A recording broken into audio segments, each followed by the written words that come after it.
Alors, je vais vous montrer l'installation de deux éléments différents sur une débroussailleuse.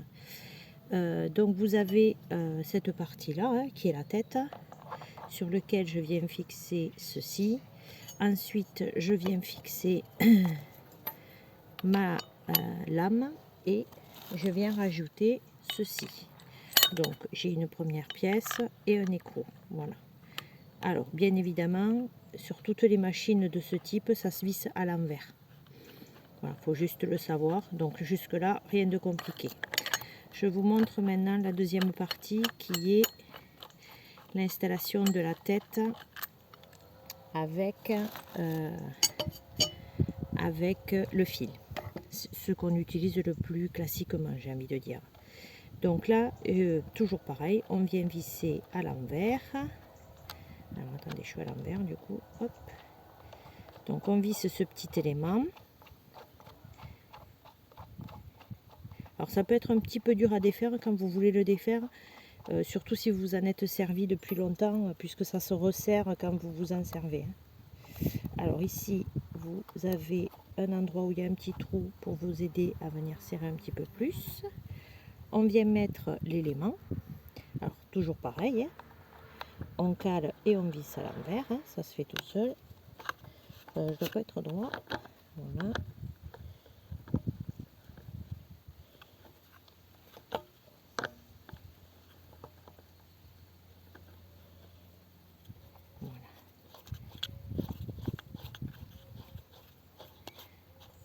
Quand ceci est fait, alors pas besoin de serrer avec une pince, vous serrez à la main, c'est largement suffisant. Ensuite, on vient monter la tête. Alors la tête, moi, elle est faite chez moi en deux éléments, hein. Je vous donnerai la marque de la machine à la fin pour que vous puissiez éventuellement vous identifier. Alors j'ai une bobine qui est soi-disant automatique, que je ne sais pas remplir en automatique, donc en fait je m'en sers comme une bobine classique. Vous le mettez dans l'élément comme ceci, et il vous faut venir vous mettre le fil dans les petits carrés. Voilà. Alors pour le fil, moi j'ai choisi un fil un petit peu gros, hein, carré, un petit peu gros, de telle façon à ce qu'il ne se casse pas en continu. Alors bon, là j'ai pas fait assez sortir, c'est juste pour vous montrer, hein. Faut le faire sortir d'une dizaine de centimètres de chaque côté. Et ici, hop, je vous le tourne, vous venez le mettre dans la tête, dans l'autre petit carré. Vous le tenez un peu tendu, voilà. Et ici, voilà. Donc ici, vous avez de chaque côté deux claquets qui viennent se mettre. Alors, sur cette machine, il y a une petite particularité qui n'est pas sur toutes, mais qu'il faut savoir, c'est qu'ici, en fait, il y a un graisseur. Donc, il faut le démonter. Alors, c'est un petit boulon et ça se dévisse tout simplement. Et le graisser, et rajouter de la graisse. Alors, moi, j'achète de la graisse en tube. Voilà, c'est un tube comme ça. Dedans, j'achète et je le mets directement. Bon, là, il est plein, donc je ne le remplis pas puisque je viens de m'en servir en fait. On revisse bien. Alors ça, c'est une petite particularité que si on ne le sait pas, on peut casser la machine. Hein, ce qui a déjà été le cas pour moi. Hop, on revisse.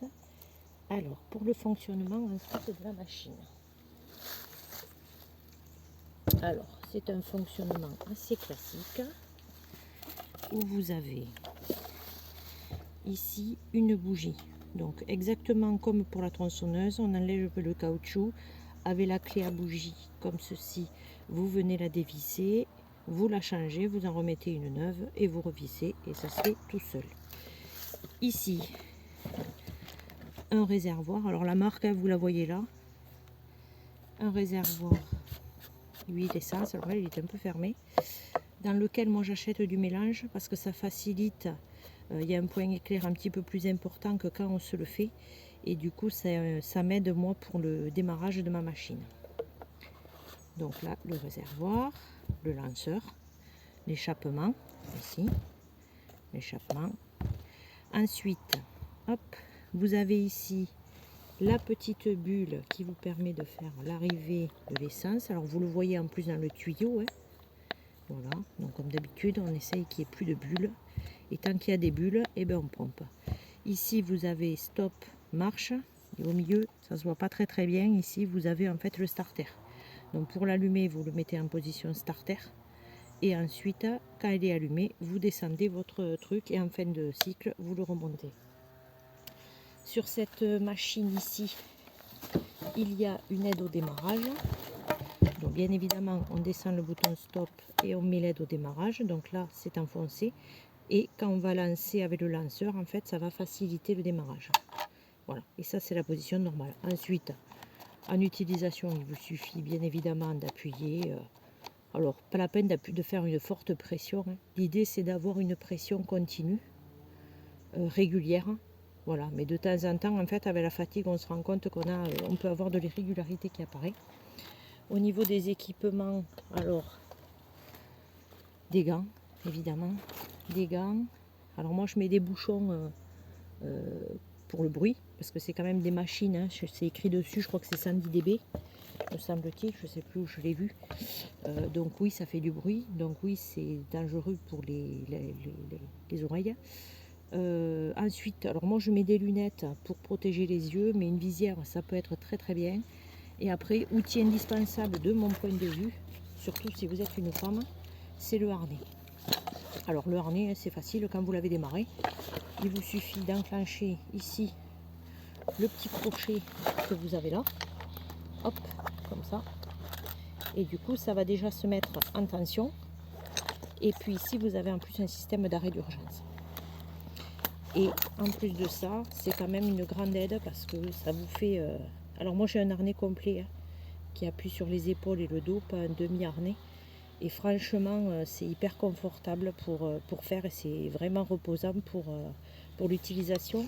Et après, si vous êtes comme moi, pas forcément grand ou l'inverse grand, il vous faut équilibrer votre machine. Donc ça se déplace en fait. Vous le montez ou vous le descendez. Il faut que la machine soit à peu près équilibrée. Et puis il faut que ça corresponde à votre longueur de bras pour pas que ce soit trop pénible. Donc vous le montez, vous le descendez en fonction de votre taille. Ouais, c'est ce que je vous disais, là c'est écrit, c'est 112 dB quand même, hein, au niveau du bruit. Donc ouais, protégez-vous les oreilles. Et voilà.